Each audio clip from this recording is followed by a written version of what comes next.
in golf these days, the major OEMs run the roost, but there's a new pocket of club manufacturers that are coming out, delivering high quality, low cost options across the board. And so I thought I would test some of the ones that my TikTok crew have asked me to test today. And that would be the Maltby Wedge, very popular brand, and the newcomer on the block, also popular, Takomo. I'm going to be testing them both against my current gamer, TaylorMade MG4, and we'll see if any of these are actually worth it. If you like these sort of videos, leave a like and subscribe. Helps a lot, lets me know that you want more of these, and let's hop into the video. Okay, so the overall idea of the video is that a wedge nowadays costs way too much money. So we're trying to find lower cost alternatives that are actually reasonable for someone to get and actually going to perform. So the two ones I got at the Maltby and the Takomo were based upon actual feedback from my TikTok followers. People love Maltby, people love Takomo, especially because Takomo is now partnering with the Bryan Bros and Grant Horvat. And Maltby has just been kind of a mainstay in the market for a long time with a cult following. Now, when I went there, my goal was to buy whatever the closest thing I could to my actual gamer wedge was. My gamer wedge today is a MG4 from TaylorMade. It is the low bounce 58, 8 degrees of bounce. It has heel toe relief and it has relief off the back edge. The shaft is an S300 and the grip is a Tour Velvet. It was a mid-size non-cord before I changed this recently, and it was a 1/4 inch short. So whatever the closest thing I could get to that was what I was going to compare that to. Now let's go into the Maltby options. So going through the Maltby options, there's a couple things I was really surprised about. One was how customizable everything from Maltby was. So I was able to get the head, I was able to get the exact same shaft as the one that's in my TaylorMade, the S300 from Dynamic Gold, and then the grip as well as the Tour Velvet 360 midsize, the exact one that I play with my current club. I was also able to get the face or the head 1 degree flat. So basically the exact same build as my club, minus a couple things which I'll talk about in a minute. Now, the Takomo, on the other hand, when I went to the options, I was surprised at the decided lack of them. So when you go into the Takomo website, which I'll show some videos of, there's a couple of different options. There's the grind, and then there's the loft, and then there is the grip. The shaft is not changeable, the length is not changeable, and the lie is not changeable, which is a huge bummer for me. So the grind itself is, they call this the V grind, it's the 12 degree V grind. V grind is what I would probably describe this as the D grind within Titleist, where there is some heel and toe relief, there is some relief off the back, but not a ton, but it is a lot of bounce. 12 degrees of bounce, especially for a lob wedge, particularly for me, is a lot. I like to play 8 to 6, so 12 is a little too much for me in my personal opinion. The shaft that it comes with is a KBS 120 in a stiff flex, and then the grip is a Lambkin, I believe this is a cross line in a mid-size. I would play this grip, there's nothing wrong with the grip, but just sucks I couldn't get the exact one that I wanted. I was also not able to get the lie options down with this. The big difference between this is a full groove, full face groove wedge versus the Maltby and the, at least the TaylorMade that I'm using are not full face grooves. Now comparing that to the Maltby has the 8 degrees of bounce that I want, but it doesn't have the grind I want. So typically, similar to my TaylorMade, what I would want is I'd want some relief off the back and I'd want some heel relief. The reason why I would want that is because I like to take the face and I like to open it quite a bit around the green. When I do that, that leading edge stays a little bit off the ground more than I would like.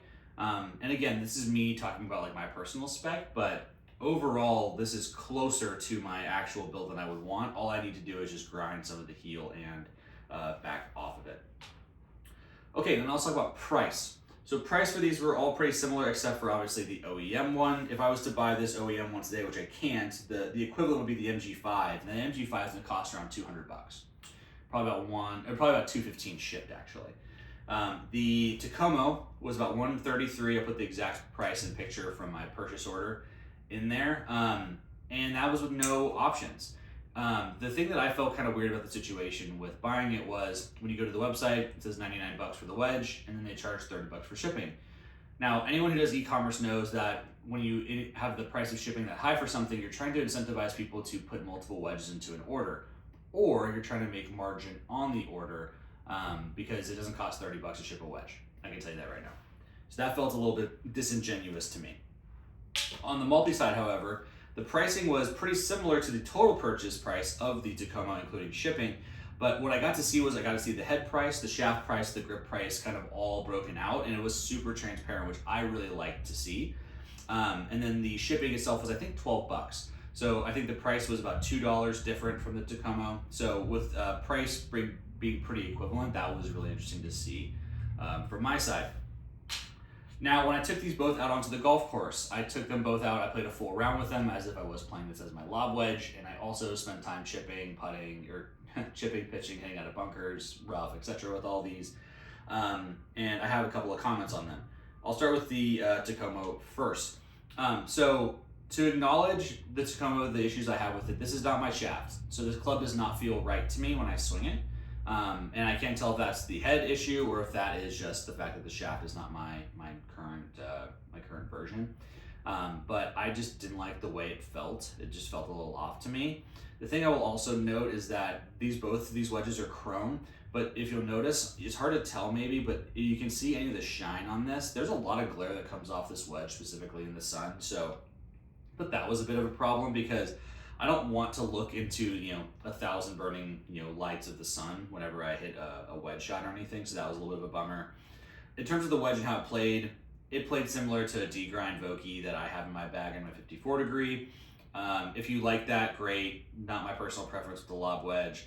I do like having a full face of grooves sometimes. I open the face up a ton, and so having it slide off the toe every once in a while can happen. So it performed fine from that degree. In terms of like spin rates and stuff, I did get this on a quad, and it did perform similarly, right? They're brand new wedges. I didn't expect them to perform all that different. But in terms of like the greenside performance, it spun, it did everything I would want it to. I just didn't like the way it felt based on either the shaft or the head weight. I'm not entirely sure. The Maltby.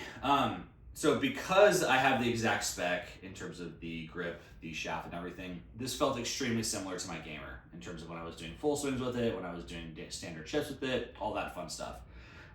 Going back to the challenge I have with it now compared to my gamer, the sole is wide, there's no edge relief, and there's no heel relief, and that played an impact on how much I liked it around the greens. I like to play an open face wedge everywhere, like I've said, and so not being able to feel as comfortable doing that was kind of a bummer. I felt like I had to slap the bounce into the ground a little bit more just to make sure I didn't end up catching the middle of the ball with the blade or anything like that from time to time. But for the average golfer, that's not going to be a problem. That's just a personal preference for me. In terms of the spin rates, very similar to the Takomo, no complaints there.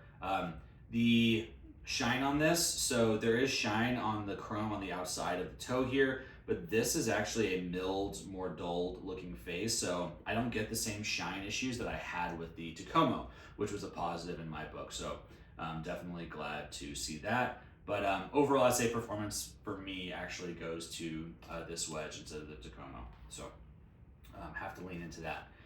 Okay, now that all that's over, let's talk about value and if I would actually buy any of these or not. So to start off with, just a summary, right? So both of these wedges are about $130 compared to $200 for the new MG5. The Takomo itself, I wouldn't personally buy. Could this fit someone? I'm absolutely sure it'd be fine for some people. I just don't see the value in it when I'm not getting the shaft I want, with the grip that I want, with the actual lie spec that I want.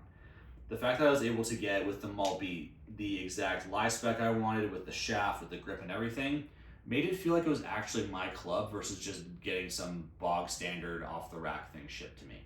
That's my personal recommendation. I would go with the Maltby over the Takomo pretty much any day at this point. Now the caveat to this is if you're a better player and you're really particular with your grinds like I am, you might need to fool around with shaving some of the heel, edge relief, and things like that off your wedge. But to be honest, I am debating actually getting a Maltby for my 54 replacement. So that's how much I really like that wedge, as to I am debating actually replacing my current 54 degree, which is a Vokey, with it. So out of this test, is it worth it to go get a cheaper wedge? 1,000%. I think it totally is. Is it going to be perfect for everyone? No. I think if you're someone who, like me, is really contingent upon like grinds that you really like, it might not be a good fit for you because of the lack of options on the headspace in particular. That's where the OEMs have the edge, right? I mean, think about all the different grinds that Titleist has.